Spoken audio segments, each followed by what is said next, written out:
Hello, my name is Francisco Flores, and welcome to my research analysis presentation. It is based on a simulation of a wind tunnel experiment on a typical flare system. I selected this research topic because I grew up in Southeast Texas and have seen countless flares burning in my life, even worked on one. That being said, I enjoyed learning more about their behaviors and their capabilities. I am respectfully referencing David Castorina and Thomas F. Edgar out of UT in Austin, Texas.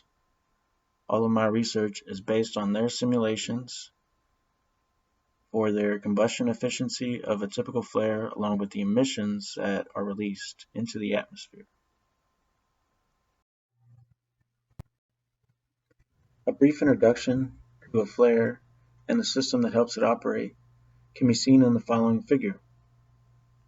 A typical system consists of the following items: the gas collecting header, the knockout drum feed, the water seal, the exit burners, the gas pilot and igniter lines, and the steam lines.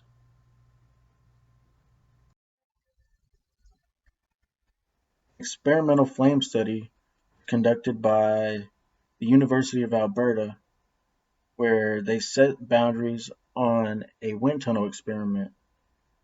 The boundaries were a low momentum natural gas diffusion flame and a closed loop wind tunnel, which is the following example and schematic of the wind tunnel design that they based their design on.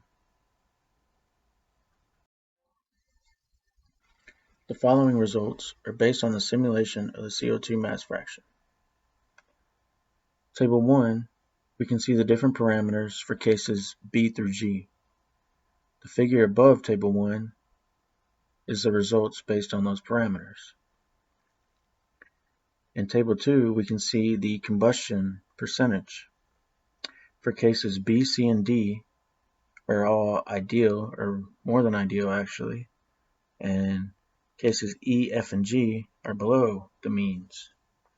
Therefore, E, F, and G have a more unburned fuel region, and therefore that's why their efficiency is lower.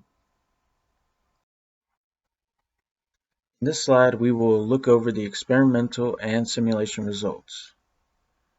Taking a look at Table 1 on the bottom right-hand side, we can see the different case parameters.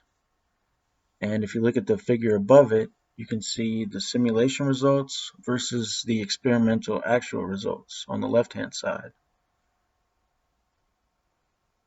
As you can see, the experimental flames for B, C, D, and E are at a slight angle where the simulation is almost straight flat bent over. However, F and G are pretty consistent with the visual. If you look at the crosswind velocity and the combustion efficiency plot diagram that they also studied, we can see that simulation really isn't far from the experimental results, and therefore it's pretty accurate. In this slide, we'll cover the velocity vector analysis based on cases B and G, just because the crosswind velocity is significantly different between those two cases, with case B being 1.33 and case G being 11.05, as you can see in Table 1. I'd also like to look at the results from Table 2. As you can see on the far right-hand side, the combustion efficiency. We see case B at 98.5% and case G at 91.4%.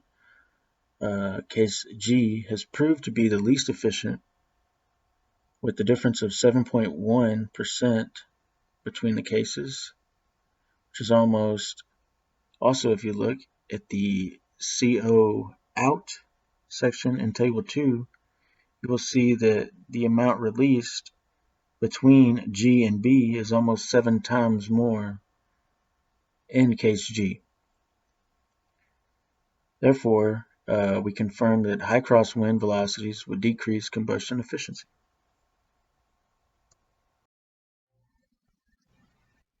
The following contour results are based on the Table 4 air conditions for the wind tunnel experiments.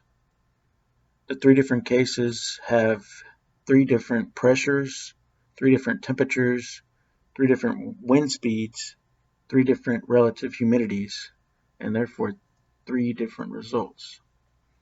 As you can see on the far left-hand side, the temperature gradient goes from 266.9 Kelvin to 2100 Kelvin, and the CO2 mass fraction on the right-hand side of that figure, the low is 1.32 and the high is 1.63.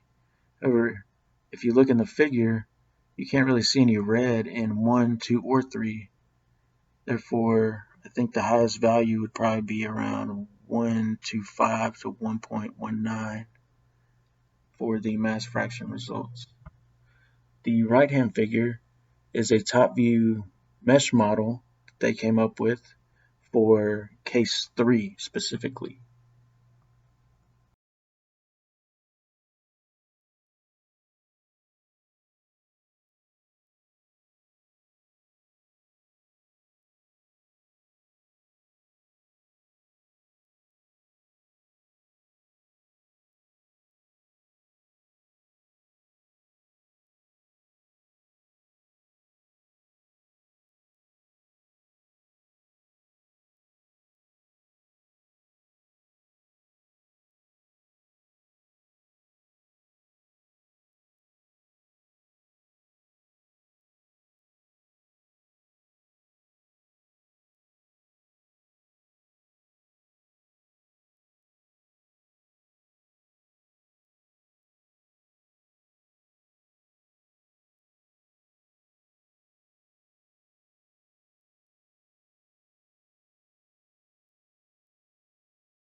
The following formulas were implemented into the simulation software known as Fluent.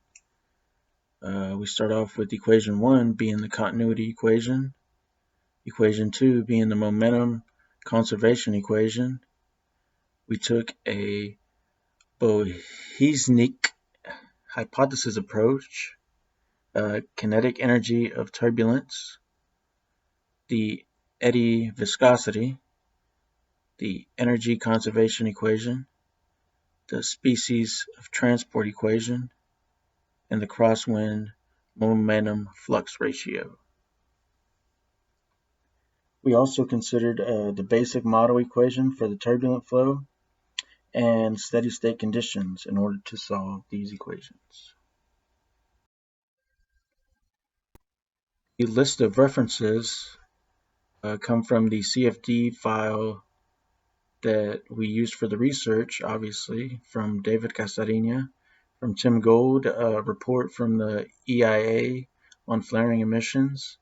There was also an unknown source for industrial flares, but it was a government site, so I figured it was worthy. And I borrowed a few pictures from the flare gas recovery to help represent the flare and the flare system recovery.